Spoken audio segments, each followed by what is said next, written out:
Good evening, folks. This is Huge Pop Wrestling Podcast. This is your host, Huge Pop, with my partner, Spicy Guac, off of TikTok. How you doing, man? Doing Doing. We are gonna enter the first episode of Huge Heat Hour. Is that you or me? So we just got done. up, up. I am excited. Let's fuck. What's going on, Spicy? What's going on? How was your night so far? I am leaving. I just saw Ring of Honor, Death Before Dishonor on a big screen, and Nah. it was fantastic. I do apologize for my internet connection. I am driving home. I'm being safe. It's all hands free. I'm paying attention to the road. So if you see me or don't see me, I apologize. But that was by far one of the better Ring of Honor pay-per-views I've watched in a long time. Yes, sir. I was talking to my brother, Matt Rogers, from TikTok here, and I'm glad to see like ROH come up with a pay per view, etc. But I don't know if you remember back in the day, about around 85, 86, when WWF put out Saturday Night Main Event. That was free. It was on our TV, and I'm sitting here struggling to watch this ROH event, and I finally was able to watch it on TikTok. But man, I'd love to be able to watch ROH and AEW pay-per-views on regular TV, like Peacock channel, like WWE has. I wish those guys would get a platform like that, so all the fans can watch it.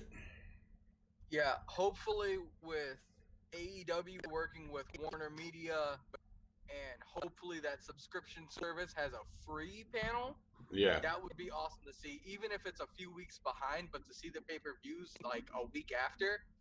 I mean, unfortunately, you're going to see the spoilers, but even if you're just a fan of pure wrestling, just to watch and witness what happens in that squared circle, it'd be beautiful. absolutely, 100% agree. 100% agree. And when is that supposed to launch? Do you know? No idea. It's pretty much at this point confirmed rumors, but I think if I were a businessman, you have to go over the minutia of it because of all of the tape libraries and everything that's going on, and I'm sure there's details with lawyers and stuff. Hopefully we get it by Christmas, because that would be a fantastic Christmas present to everybody, but with Tony Khan, who knows? Right.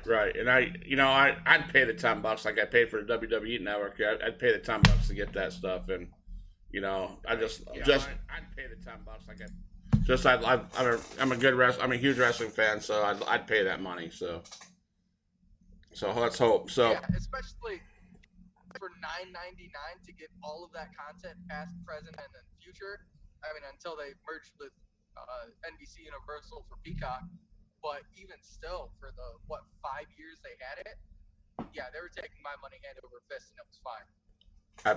100% agree. So I just wrote down some bullet points, from the week in wrestling, and again, we're the huge heat hour, so we're just gonna talk big things in wrestling this week. And again, I thank you, Spicy, for taking the time and coming on. This is gonna be a weekly show, isn't that right, Spicy?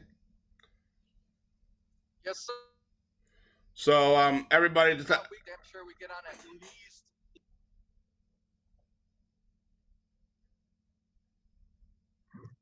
So we'll just go through a lot of these. The big news was Vince McMahon retired at 77. We all seen it. I was super happy with how Stephanie McMahon handled that.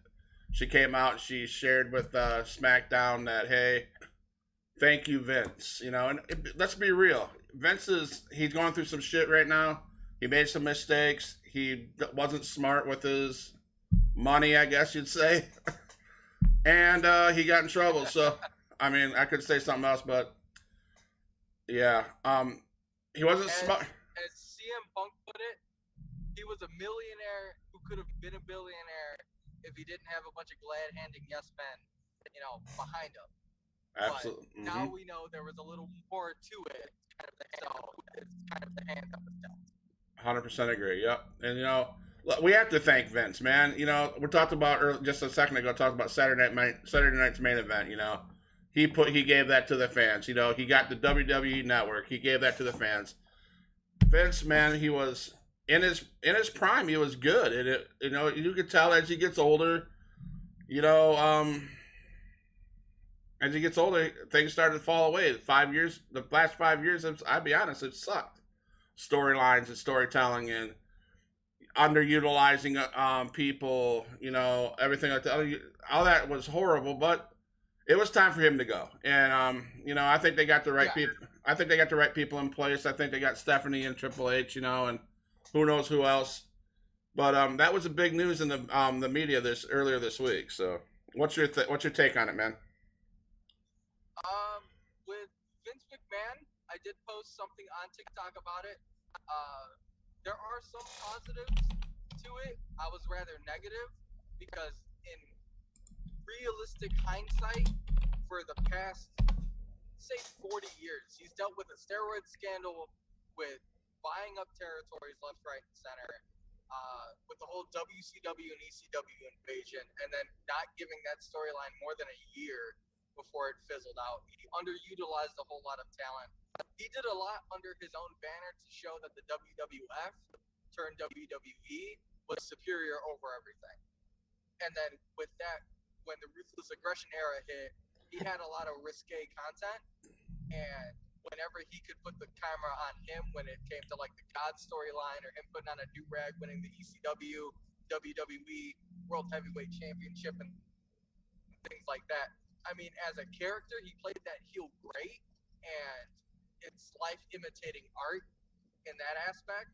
But to really kind of consume the fact that now this man who's held the WWF from his father to what it is now, the global organization that's publicly traded that his father could have only dreamed of, is almost poetic, just because what he's done and what he's done in his lifetime, bad but the good, with the Be a Star program, with the Make-A-Wish Foundation, with legitimately everything and anything that he could have done, with the man only getting 3 hours of sleep a night, which is documented, and also how he hates sneezing, which is flabbergasting. So the man himself is not only iconic but an enigma. And then for him just to finally step away, I mean, albeit lawsuits pending and things, it's still heartbreaking to know that, you know, that history is finished and now it's a new era, especially with Raw now becoming TV 14, and now having to take in the realization that him on Raw and SmackDown sporadically kind of giving that introduction was the last time we were going to see Vince McMahon. Absolutely, he was so iconic with even the Ultimate Warrior thing that they do now. You know, his hands was in that. All that stuff he did for the people, and it's kind of sad in a way that he's gone, but I think his time was due. You know, it's good that the new era is coming in, especially with the TV 14 on Raw. I think it was time. I think it's a good transition. So that same night, we seen Brock Lesnar leave SmackDown, and all of a sudden, everybody's like, "Okay, Brock Lesnar's gone." We're talking about the rumors that Goldberg's going to be at SummerSlam and everything like that. And then all of a sudden, we see Theory in the ring, and Brock Lesnar's music hits. Now, Mister Matt Rogers from TikTok, my bro, asked this question, and so I'm gonna ask you, man. Was that Brock Lesnar announcement a work? I hope so, because that was one of those things where you had to tune into SmackDown. Unfortunately, I was busy, but I kept tabs through TikTok because the Wrestle Talk community is so passionate about it that you couldn't not scroll through TikTok to see one or the other, or a live stream or something about it. I'm glad he did come, because if the ratings come out and you see that there's an uptick in SmackDown because of it, uh, I'm happy that that happened. But if he did truly walk away, I'm more concerned or curious about what convinced him to come back last minute. Right. What did convince? Was it Vince that got on the phone and say, "Hey, look, guy, man, we need you. WWE needs you there," or what it was? My brother and I were like, "Did he get a phone call? Was it Did Vince hear word of this and he call him up and say, "Guy, let's go, man"? I just say that because I think Vince still has his hands in a little bit of it, even though we all want everybody. They want everybody to think we don't. He doesn't. But it was just it was a cool part when Brock showed up, and it made me a little bit relieved because I did not want to see another Goldberg moment. Especially when we've had two of them at Saudi Arabia at Crown Jewel or whatever it is, Yes. and then a SummerSlam as well, and when Extreme Rules or Roadblock or, I mean, history will repeat itself, and especially in that case, I'd much rather have a Randy Orton versus Roman Reigns. I'd much rather see John Cena versus Randy Orton again for like the 18th time. Right. But it's one of those where if Brock Lesnar didn't show up, and say worst case scenario, Goldberg wasn't even in ring shape and he couldn't, you had to put Theory in a position, or they would have had to have said, okay, cool, well, since Brock walked away, hopefully they'd give him the same treatment as they did with Sasha Banks and Naomi for walking away and publicly, shame him, and then give Theory a title shot with the circumstances involved, and then let him keep his Money in the Bank briefcase. The only thing that could really come from that storyline-wise that probably would happen is somehow, some way, a Scrooge angle happen. Roman gets,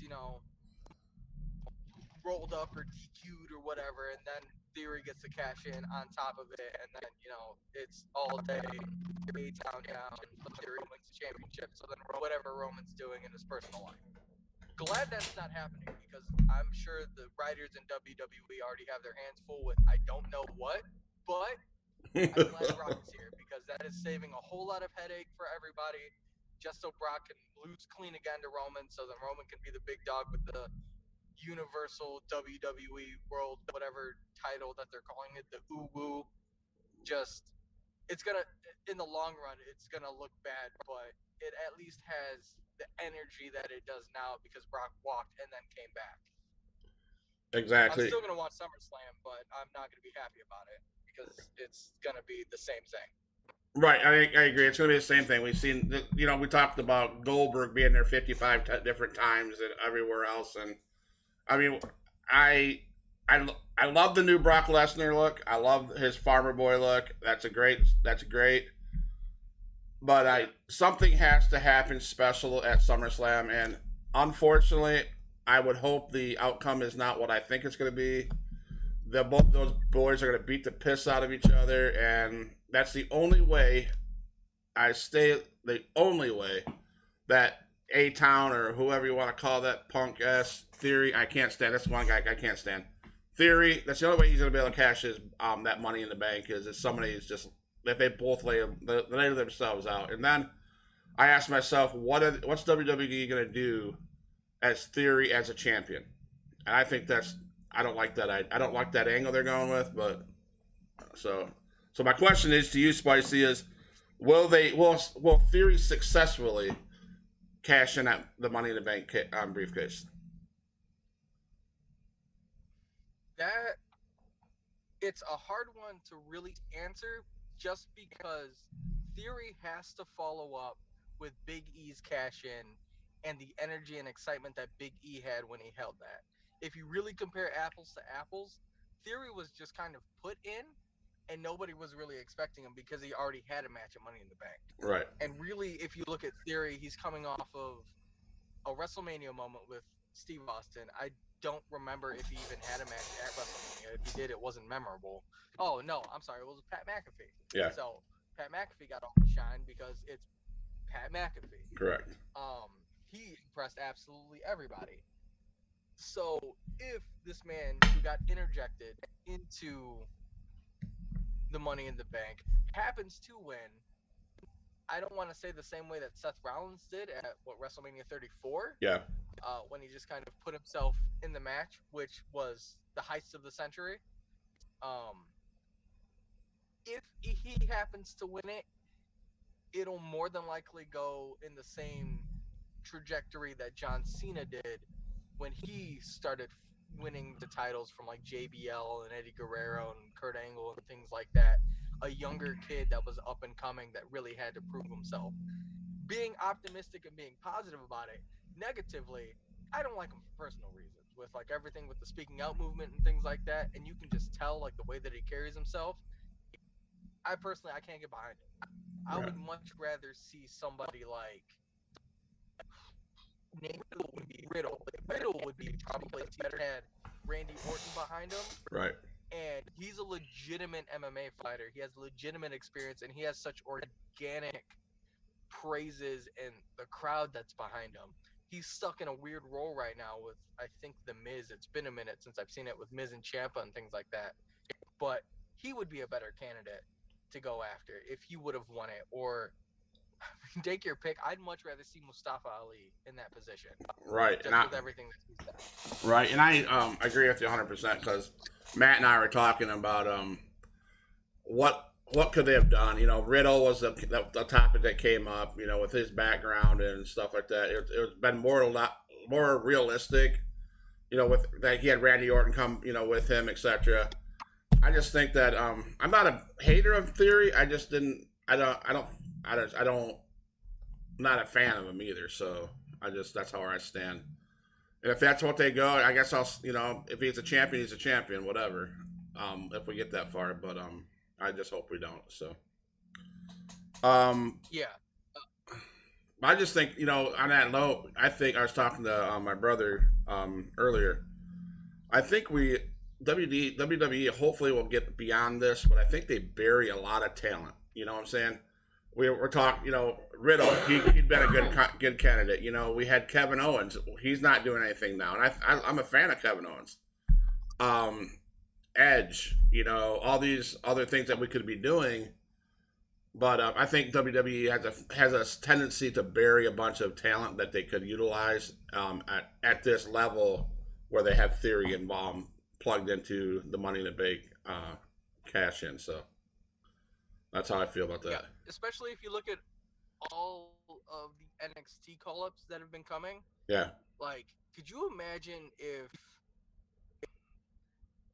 what LA Knight, Max Dupree, whatever, like with this whole SmackDown angle, now that Maxine Dupree has taken over the Maximum Male Models, if he miraculously just drops the whole angle, says whatever he has to kind of shake it off of him, or just keeps with the Max Dupree, Eli Drake's in-ring work ethic and the way that he's works and like the history that's behind him, he would be a really good person to kind of get behind. But they did the same thing with like Lars Sullivan, which is a shame because they had so much behind him and then he faltered and then just kind of washed away. But to see like Ricochet, who held the Intercontinental Championship and then didn't really defend it on any pay-per-view since WrestleMania and then lost it to Gunther. Even if Gunther went, because he held the UK Championship for what, almost 2 years? Said, Yeah. Okay, like if he said, okay, so I don't need this, Ludwig Kaiser, and said, you hold this, I'm going after that.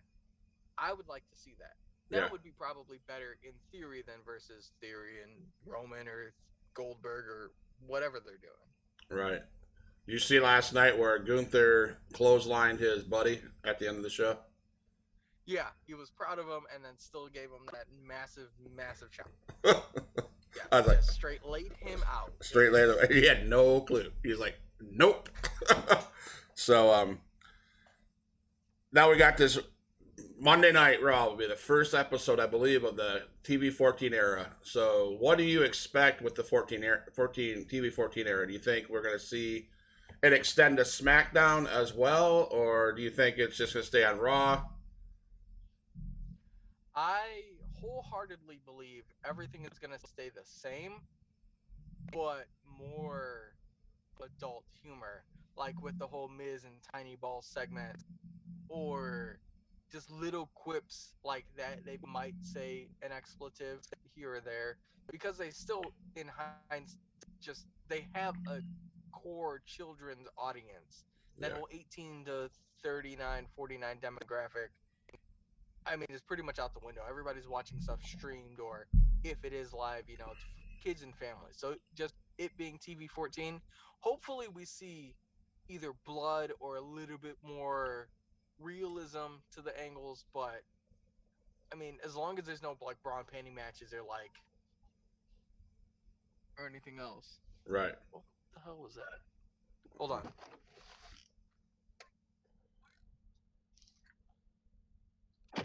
I do apologize. My neighbors are having a party, and it scared me. I'm gonna stay in the car and lock my doors.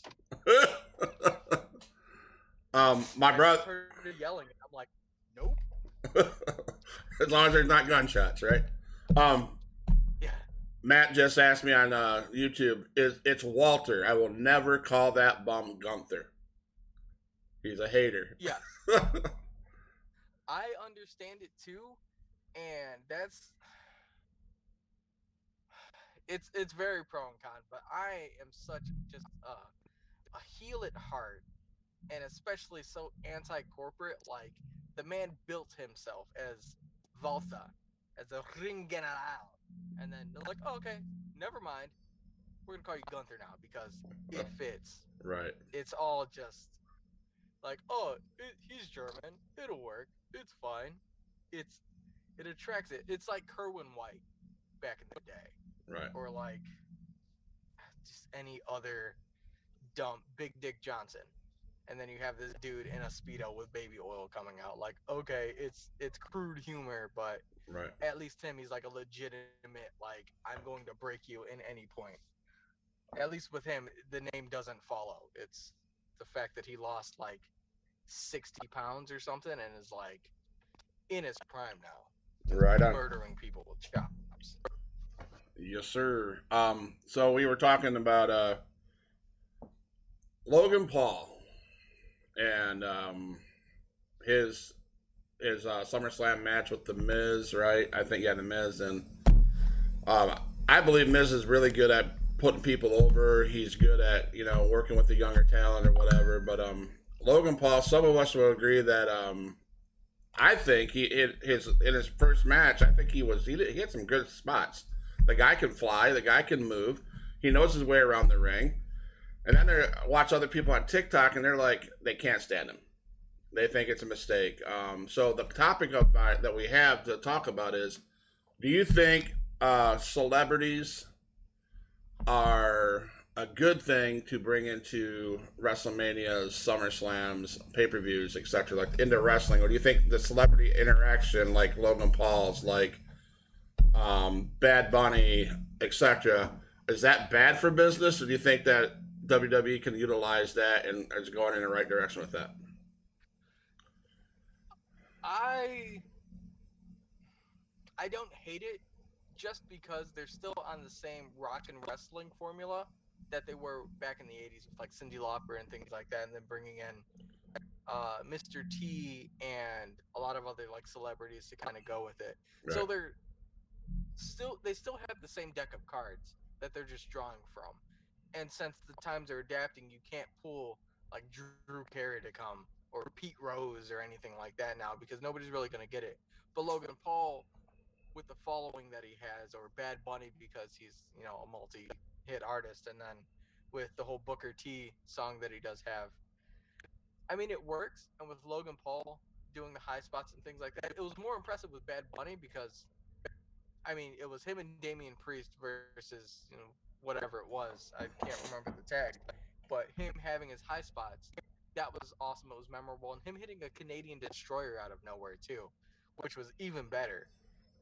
And then to see Logan Paul with all of that natural heat that he has from his boxing career, and just him being loudmouth and brazen and brash on YouTube, just to come over and be like, okay, I'm with somebody who's just like me, who just did the same thing through the real world and all of this reality television. I'm going to be with this guy, and then still gets turned on. I can see it. The storyline is there. Him being a celebrity, I mean, it helps, especially with the audience, which is what I think that they're trying to kind of merge with his millions of views on YouTube and things like that, to kind of bring that over to the WWE. But in hindsight, they're gonna run out eventually, and then what celebrities is gonna come in? I mean, you can only bring in so many people. Like Nicki Minaj has been on again, off again, so much, and then to see if she came in to feud with like Lacey Evans at SummerSlam or Survivor Series or things like that, wherever the payoff is. I mean, she has a following, but is it the right crowd? Which I guess is more strategy from Nick Khan or Vince McMahon before he left. Right. I mean, I believe that that's the talent, the in ring performance that Logan Paul has already shown. I'll probably get some heat about this, but he's not any worse. He's no worse than Dominic Mysterio, in my opinion. I don't think that boy can wrestle at all, and that's a waste of space. And that storyline's a waste of time, and they need to get it over with. But I just compared him, Logan Paul, and it's same as that guy with that dumb mullet. I mean, I can't get behind Dominic Mysterio. I just can't, and Mm-hmm. I can't wait till that storyline is done. And unfortunately, I don't think it's gonna be done soon enough. So, but I just said I was just talking to somebody else, and I said, Logan Paul is no different, no worse than a Dominic Mysterio, and that's just that. That's how I feel. I probably wouldn't compare him to Dominic Mysterio only because Dominic has that legacy. I mean, what Creative is doing with Dominic is definitely the wrong avenue. Yeah. They should have had this turn a long time ago, and it should have been organic. Like they had months to do it, but including Judgment Day I mean, it's looking into the future. You already know that Dominic's going to join Judgment Day, get that kind of like Daniel Bryan, Bray Wyatt, energy from it. And then when Edge comes back with whomever, he's going to turn on Judgment Day, go with Edge, and then Rey Mysterio is probably going to team up. And then it's going to be this like classic team with Dominic, who is over on that side versus them. That's probably the storyline booking. I hope it is. If not, it's a waste. And if anybody from WWE Creative happens to see this and you're not thinking of it, please do it. It's going to be way better than whatever you're thinking. But I would compare him more to like Tony D'Angelo in NXT, or a lot of talent there that's still green, like Damon Camp. He has his spots, he does a lot, but like in like the general consensus, he needs a lot of work. At least with Logan Paul, he went rounds with so many other people, so I guess you can say it. But yeah, I do see with Dominic Mysterio too. Like he needs a lot of help. He should have spent time in NXT for sure. Absolutely, for sure. I think I was thinking that I wrote down Edge will he be coming alone to Monday Night Raw? I don't think he is. I might be the only one that believes that he's going to come back with somebody. I would bet you're going to see him soon with the Fiend. I think we're going to see Bray Wyatt come back with Edge, and I think that they're going to form that faction and go against Damian Priest and Finn Balor. And I wouldn't be surprised if you're right that Dominic is going to join Finn Balor and Damian Priest. But I think Edge is going to scoop Rey Mysterio up as part of his fraction. And eventually Dominic will go, oh shit, I'm going to be with my dad. I'm going to lose you guys, Damian Priest and Finn. And I think they're going to join Edge in his group. But I think you're going to see Finn Balor not Finn, but the Fiend come back. Listen, I'd like the Fiend to come back with Edge, and that the darkness of all that, I think that'd work. Yeah, and then especially with like the rumors of Edge not wanting to really do spooky things, and for him to come back, whatever he decides, either rated R superstar or something Edge, that like True Grit, No Country for Old Men kind of thing he was doing during COVID and stuff like that. If he comes back with the Fiend, awesome. I would see if like Gangrel would come back just to kind of have that old and new. Yeah. Because that would be interesting to see as well. Because there were rumors of Gangrel trying to come back, but something halted that. I believe it was like an AEW storyline or something like that. So, or whatever was going on with rumors and dirt sheets and stuff like that. You can only take half of what you read for really any worth. But However he comes back, hopefully it would be the Fiend because that would be massive, especially since the WWE is still selling his merch. They own the intellectual property, and with Vince gone, and he's taking the time off to do whatever he wants. If he came back with the right mindset and the right attitude, the Fiend would be probably the next person to run the whole company for the next 10 years if they booked him right, more like The Undertaker or somebody that doesn't necessarily lose. Because if we have another Hell in a Cell, he gets DQ'd, I'll just stop watching entirely. I'll delete my whole TikTok if that happens at that point because I can't stand that. I can't go through that emotion again. I don't know Right. if you saw that with Seth Rollins and the Fiend, No, I did not. the Hell in a Cell thing. Oh, oh. Um, Well, elaborate on that, man. so between so with Seth Rollins and the Fiend, they had a Hell in a Cell at Hell in a Cell, and I didn't know. Most of the people didn't know. You could get disqualified in a Hell in a Cell if you happen to take a very large sledgehammer, like the one that the Fiend would carry around, um, and proceed to hit somebody underneath a pile of chairs with said sledgehammer. Committing Oh, murder, I guess, right. would get you disqualified. So Seth Rollins went to that dark place while all the red lights were there, and then got DQ'd in something that has never in the history of a Hell in a Cell been able to do that. Like Mankind literally got tossed off and then thrown through, no DQ. Like there's been so much stuff, and that happened. And that was probably one of the worst pay-per-views in a long time, besides the Royal Rumble when Roman Reigns won, and then The Rock had to come out to kind of save face. Right. So if that happens, if it ever happens, then that is a terrible move, and I hope it doesn't because the Fiend deserves a whole lot more than like losing to Yes. Goldberg or getting a DQ in a Hell in a Cell and all of that, and especially if he's paired with Edge. Oh, that'd be fantastic. That would be the perfect sort of like storm. That would be that creepy and then edgy and then it'd be a masterpiece. Absolutely. No, my least favorite pay per view is Money in the Bank. Uh, Back when they had Money in Bank, of course we were in COVID, so we had to do theatrical, whatever, whatever. But when they gave it to Otis in that stupid freaking climb to the top of the WWE headquarters and all that bullshit, I was pissed off enough while watching that stupid. I didn't know why I was watching it, but I didn't stop watching it for some dumb reason. I continued watching it, and then Otis wins, and then they made, in my opinion, to this day, I still think they made a mockery of the Money in the Bank. Um, I think they should put it back into WrestleMania. Hell, if you're gonna have 2-day WrestleMania, you might as well put Money in the Bank back in WrestleMania. You know what I'm saying? Yeah. For sure.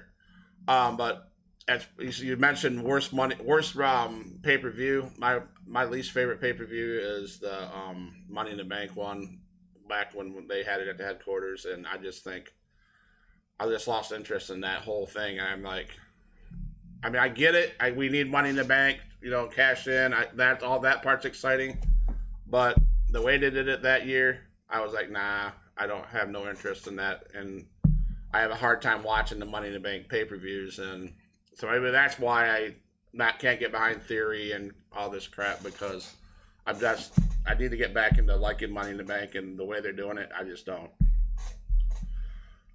Yeah, with the new era now, I, fingers crossed, hope that they eliminate a lot of the filler pay-per-views like Money in the Bank, TLC, Extreme Rules, whatever, Capital Punishment, Roadblock, whatever that they're going to have. Go back to the big four. Maybe have six, because I believe that's about what they're at now, but mainly the big four. And then, yeah, you already have WrestleMania at a 2-day event, so have an Extreme Rules match.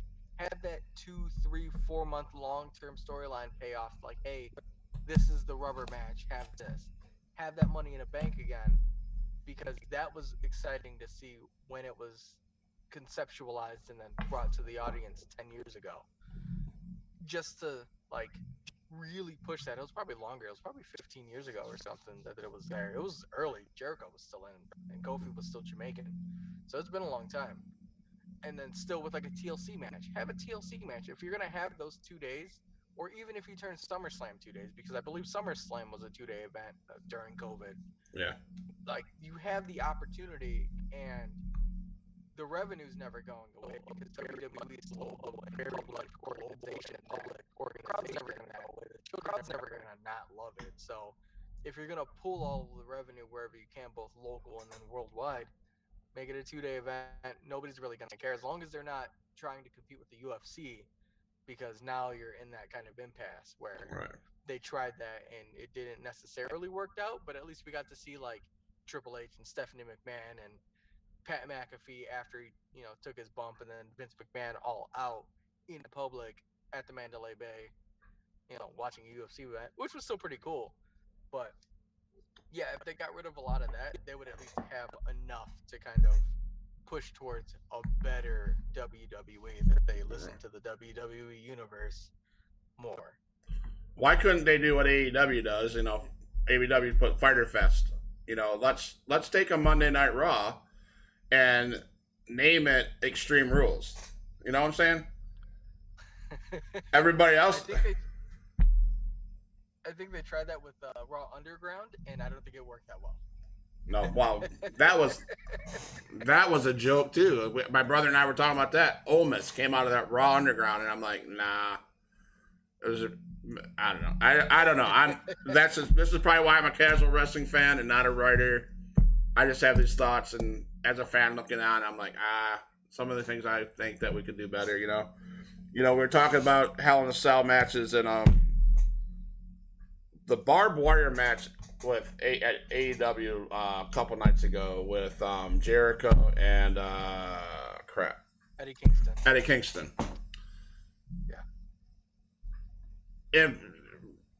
If memory doesn't, if I can't remember this right, but wasn't Jericho involved in a fiery tables match? No, sorry, that was Moxley in that fiery tables match with Omega. And they blew that whole pay-per-view because the tables or the ring was supposed to be all engulfed in flames, and it never happened. And there's a lot of missed spots. Yeah, exploding barbed wire death match. Yeah, and so I believe they missed again the marks with this Eddie Kingston, Chris Jericho. It was a bloody ass match. Don't get me wrong, but I think there was a lot of. If you're not a fan of wrestling and you don't know that, a lot of people would say that it was crappy stuff. So yeah, on my TikTok, I did a video about it, and I have, like I said, a more heel at heart kind of view on things, but realistically, they could have done away with the whole women's tag match. That could have been saved for Rampage. The FTW Open Challenge was a surprise. That could have been saved for Rampage, because Rampage is only an hour, and that stuff could have been either pushed off, or Fight for the Fallen is literally this coming week. That, like, the women's match could have been passed over for that. It's still Shark Week. It still would have worked. It would have been fine. That match needed an extra 20 minutes, an extra 15 minutes just to build a little bit more. Jericho didn't need to bleed immediately. Eddie Kingston should have had a little bit more offense to get in, because everything felt rushed. And then to have Ty Conti come out, mess with the cage, Anna Jay do her turn, beat up Ruby Soho, lower everything, all of that to happen because it was predictable, and then fucking Blackpool, just like everything was such a convoluted mess because everybody had to rush. That match, if they would have treated it like a pay-per-view, like a Revolution match, and gave it that extra, 20 minutes or even 15, whatever, it would have at least ended a little bit better, but it was still a piss poor match. Yeah. And all they're doing is they're writing it off like, oh, well, Kingston got to taste Jericho's blood, even though Jericho got a win that he really didn't need. No. So, I'm interested to see. I'm glad that Jericho did get his nose broken, because if that's not the universe telling him that he's not Hulk Hogan, he can't just pull strings like that, then I don't know what is. The next time he's gonna lose a finger or something. Right. I can't wait. Right on.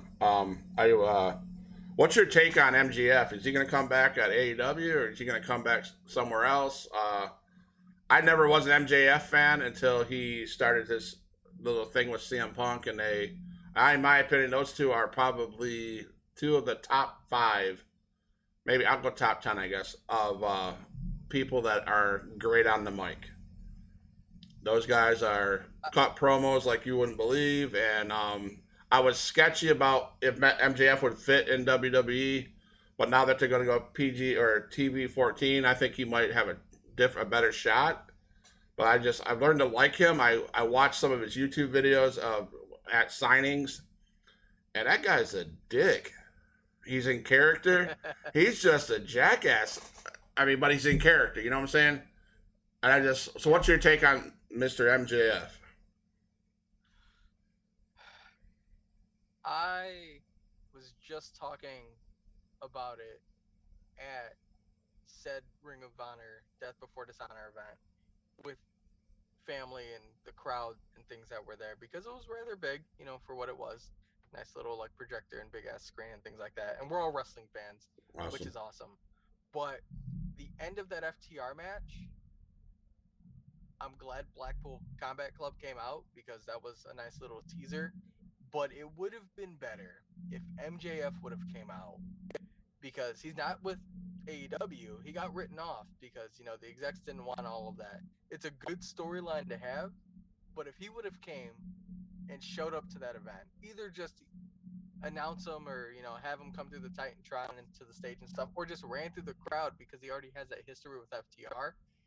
And since he's had that relationship, I believe, with Anthony Henry and, JD Drake and stuff, if the Workhorsemen would have came out with MJF and would have just ransacked him, that would have done so much. And then have that like anti-faction, or like, oh, MJF defected from AEW because Tony Khan wouldn't give him the money he wants, so now he's pulling the shots and ruining everything.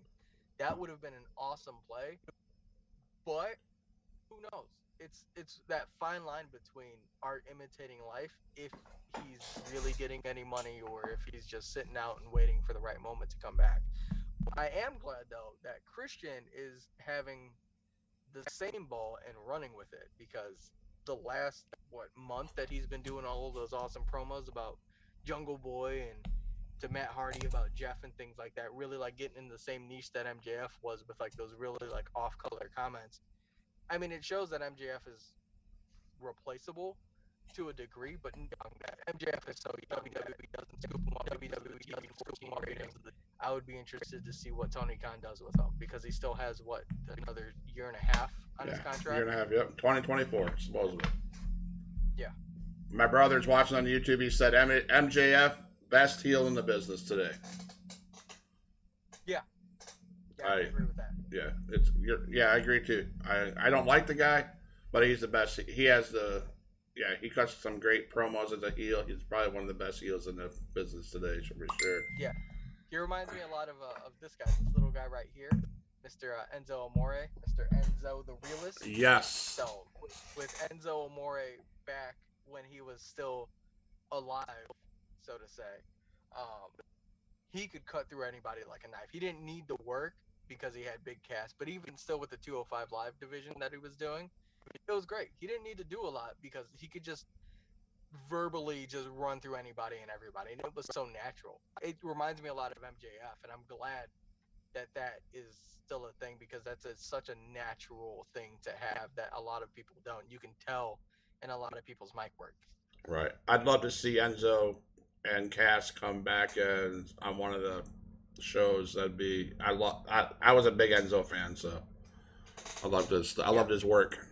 So I just, I watched that match with the barbed wire match, and Ruby Soho gets again knocked on her ass and whatever. Back in the back, you can see my drawing that my niece drew of Ruby Soho, and I had the opportunity to meet her at Pensacon. It's a Comic-Con here in Florida. Great girl, great lady, humble heart. And I asked her, I said, when are you going to start getting over? When are they going to start using her? Because I think she's very talented.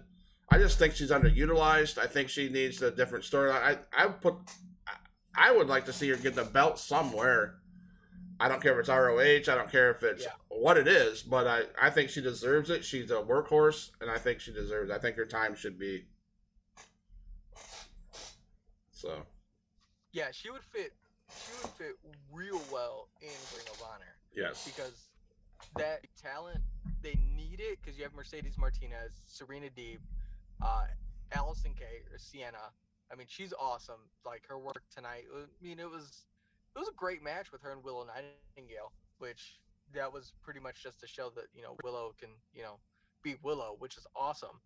But Ruby Soho in AEW, she's kind of getting lost in the shuffle. She's still doing dynamites and rampages and stuff like that. But like really, her debut, winning whatever, or almost winning the TBS tournament, her getting all of her shots and stuff like that. Now she's kind of getting lost in that shuffle where now it's correct. She's not doing too much. If she went to Ring of Honor with still that AEW money, oh, it'd be fantastic. She would do so much in Ring of Honor, especially it's rumored to be a weekly on Thursday 1 hour show. It'd be perfect. It'd be awesome. Yeah, I agree, 100%. I think that's where she needs to be. I think so. Perfect. Matt says, please don't compare MJF to Enzo Amore. If I'm going for it, I'm a heel at heart. This is all about heat for this hour. I'm going. Enzo, MJF, it's right there. That's right. It's heat. Say what? He's a great Muda. I can't do it. It's not there. There's nobody really to compare MJF to, really in hindsight, with like, you can't call him a Bobby Heenan because Bobby Heenan had his own way. Like, he's Brian Pillman, like, he's not that loose cannon. I'd say he's MJF, like, I'd say he's close to Roddy Piper back in the day. Yeah. He's a Piper boy. Yeah, but even still with like CM Punk reminds me more of Roddy Piper than MJF does. Yeah. But at least now it's like, oh, we're cutting this path. But Enzo Amore was like, nope, left field. Like, I can't wrestle, but I can talk. Right. And now it's like you have Max Caster that's kind of doing the same thing, where at least he's rapping and it's a John Cena gimmick ripoff like that rap battle. But it's refreshing. That rap battle was I enjoyed the rap battle, to be honest with you. Yeah. There were some high spots. It reminded me of that show on MTV. With Nick Young or whatever his name is. I can't remember. Wild 'N Out? Wild 'N Out, yeah. I was like, okay, I can get into this, So that was good. I like that. I was not able to watch fully the ROH pay-per-view. I got some highlights, some things. So I did watch that last match, and I did what was your take on let's run down ROH the pay-per-view, and I'll let you lead that. I'll follow in and give you my opinions. Did you watch the pre-show? No, like I said, no, I did not. I should have. I wish I would have, but again. So, biggest thing for the night, Colt Cabana making his pre-show, his Ring of Honor welcome against Anthony Henry, I believe is his name. Yeah, it's Anthony Henry with JD Drake. So the Workhorsemen. Okay. Fantastic to see Colt Cabana, back in it. He wins. Colt Cabana gets that nice warming welcome because he spent so much time in Ring of Honor. Beautiful. The second match was like Cheeseburger and his protege versus Arya Daivari and like Jay Styles or something like that. It was a cool match. It really showcased like Cheeseburger being Cheeseburger, which if you haven't followed him, has like the best underdog story of recent memory, just because he's been in Ring of Honor for so long and he's like 120 pounds soaking wet, and he gained pounds of muscle, so he's still 140 pounds, so he's still 140 pounds soaking wet. You can see because he did time in New Japan and things like that, and then see Arya Daivari in camera and getting his work in. But the whole Death Before Dishonor, I mean, it's highs and lows everywhere, but for it to start out with the world title match with Claudio Castagnoli versus Jonathan Gresham, that was beautiful. That I had no complaints about it.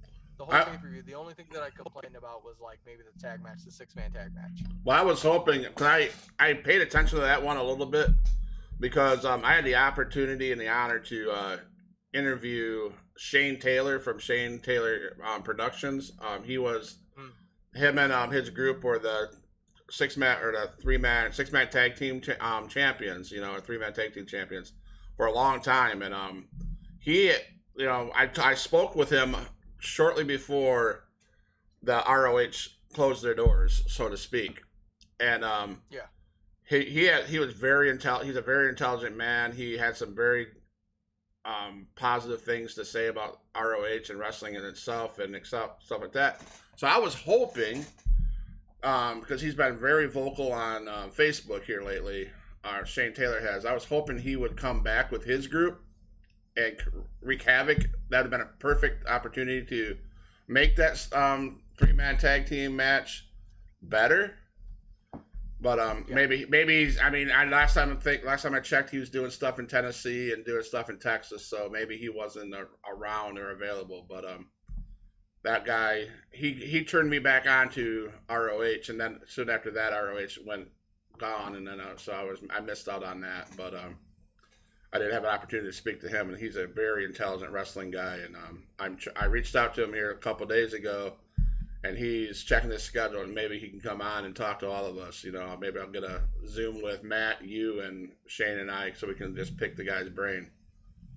So Nice. I am trying to set up again.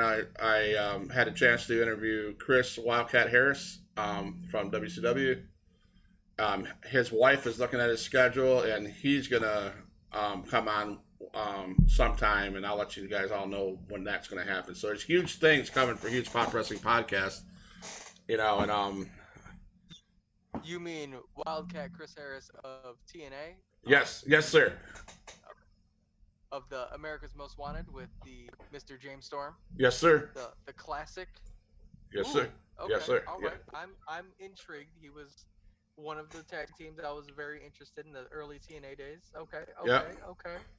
So yeah, I'm super excited about that. So there's a lot of good things for Huge Pop Wrestling. I will say this: Matt Rogers and I go live Mondays and Fridays, and my boy Spicy here, we're going Saturday this week and Saturday next week, and then we'll be Wednesday night live right after AEW. So Spicy, we call this segment Huge Heat Hour. So that's good. That last match, I'm a Briscoe guy.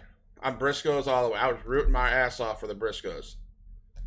I like them, and the one guy I wish would come over with the Briscoes is that MJK or whatever his initials are. That he's probably the most Nick Gage. yeah. DK all day. He's the most edgy wrestler I've ever seen. He's like over the top Moxley. I mean, Moxley's edgy, but that guy is over the top. And I love watching him. I love watching the Briscoes. I got a little bit mad at the match when FTR bumped into the referee, and I was like, "Oh, come on! I don't want this to end this way." And so I was happy that that didn't take place, and there was more wrestling, more in-ring stuff to finish the match like it was finished. I was super happy about that.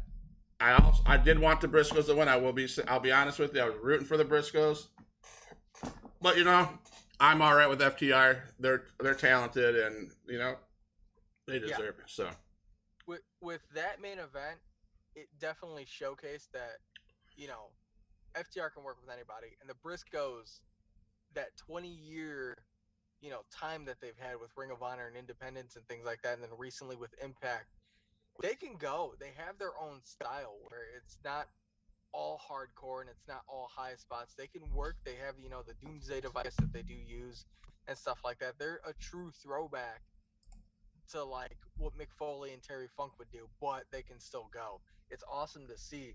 And even I kind of want to touch on the whole Samoa Joe Jay Lethal match, because it was what felt like an eternity of pre-match destruction just for the match to go another 20 minutes or something in the ring too, with all of those high spots. And that was cool to see, especially with Jay Lethal to, you know, smack Joe with the belt while, you know, the ref was distracted with Sanjay Dutt, and then he still kicks out at 2. And then the whole thing to go through. If you haven't watched Ring of Honor, I really don't want to fucking spoil it, but all beautiful. Like there wasn't really a bad match per se, besides, I mean, maybe the Allison K, Willow match, just because Willow really struggled with Allison to get her up, and then Allison kind of just sold the whole thing, oversold it like Triple H back in the day. It just kind of stayed in a ball the entire time. It was funny, but at the same time, it's a little slight. I see, why she has the reputation she has, but she's still a great worker. And like everything else, all the other matches, like I said with the trios match, I mean, introducing the boys, Brandon and the blonde one. I can't remember his name. It also starts with a B. But that was cool to see because Dalton Castle's put in a lot of work, especially when he was a young person in Ring of Honor. To now, it's awesome. He has the best hips in the business. He can throw anybody around. But yeah, that main event, I'm glad it happened. It does suck that the Briscoes didn't win it. I thought the Briscoes would, but I mean FTR, it's no better team to lose to. I mean, you Right. can't really name anybody else. Right, and didn't I hear that the Briscoes just signed a contract or an extension or something. So we'll be seeing them more maybe on AEW as well. I thought I read that somewhere. It was, yeah, it was released that they did a long term deal because Tony Khan did a media scrum and things like that. And yeah, the Briscoes are signed to Ring of Honor with the whole Warner Media not really wanting to put them on screen. I hope they get convinced, especially with this match. I mean, Twitter 10 years ago was kind of, how the internet was when it first started. It was kind of free reign and nobody really thought of anything. Now everybody's demons are coming back to haunt them. So it sucks to see what the Briscoes are said, in the past, and they apologize to it. Hopefully, this makes up for it because to see the Briscoes on TNT or TBS to just run roughshod through everybody, or to even see Hangman Adam Page kind of de facto to them and leave the Dark Order like Al or Anna Jay did, would be beautiful to see. And then have that trios title get set up with Kenny Omega rumored to come back, and then either work with the Bucks or work with whomever he can find. It'd be awesome just to see the Briscoes on like national television and let them get what they deserve, because they absolutely do deserve a prime time slot on a prime time network with a 100% agree. company as big as AEW. 100% agree. They are great talent. They do great work in the ring, and I don't know. I think that they need to, they deserve the respect that they have earned. So it'd be cool to see Kenny Omega come back and then be with Kenny Omega or something like that, or I don't know how that would work. And well, yeah, I'm excited to see Kenny Omega come back. Hopefully, it's sooner than later. But so Huge Pop Wrestling Heat. Huge Heat Hour is about to wrap it up. Any last thoughts, Spicy, before we head out? Definitely don't be shy. Check us both out on TikTok. Huge Pop Wrestling, Spicy Guac. Check out Matt Rogers on TikTok as well. Support everybody. We're all about all of this. Ring of Honor, Tony Khan era, all of this is going in a great direction, and I hope it stays that way, because if it doesn't and if it starts to unravel, I'm going to be a very upset person. I'll be very upset, because then what content are we going to have? I'll watch Impact religiously because OGK is doing great things. But other than that, I'm excited for the weekly podcast, for this huge Heat Hour. I'm excited for SummerSlam coming up. As much as I don't care for it, I'm still excited just because I want to see the payoffs for everything that's happening. And then I'm excited for Fight for the Fallen. It's a good cause every year that they do it to. A lot of the donations and proceeds that they do, it's going to be great. And then hopefully it's a nice long history of Huge Pop and Spicy Guac doing all of these. And there's going to be content galore for the next 10 years, especially with this Vince era gone and the Stephanie Khan era upon us, the TV 14 for the time being. It's going to be a good time. Thanks, man. Thanks, my man, Spicy. I'll just reiterate a little bit quickly. Thank you, Spicy Guac. Check him out on TikTok. Great content. Check out Matt Rogers on TikTok. Great content. Huge Pop Wrestling on TikTok. I believe I have great content. Absolutely. We're doing good. I'm excited for Huge Heat Hour. I'm also excited for Mondays and Fridays Huge Pop Wrestling with my bro Matt Rogers. We'll be discussing we're starting Monday. We're going to pick apart WrestleMania 1 and go how many ever weeks there are, how many ever WrestleManias there are. That'll be a Monday show. Friday show will be all about what happened the week of wrestling. And we'll come back next Saturday with Spicy here to discuss the huge heat moments of the week. And then back at it the week after that starts our Wednesday show right after AEW. So huge things happening. I'm excited for the future. We're only going up, guys. Thank you guys for popping in. Thank you, Spicy. You have a great night, my bro. You as well, my brother. You take care. You as well, my brother. You take care. See.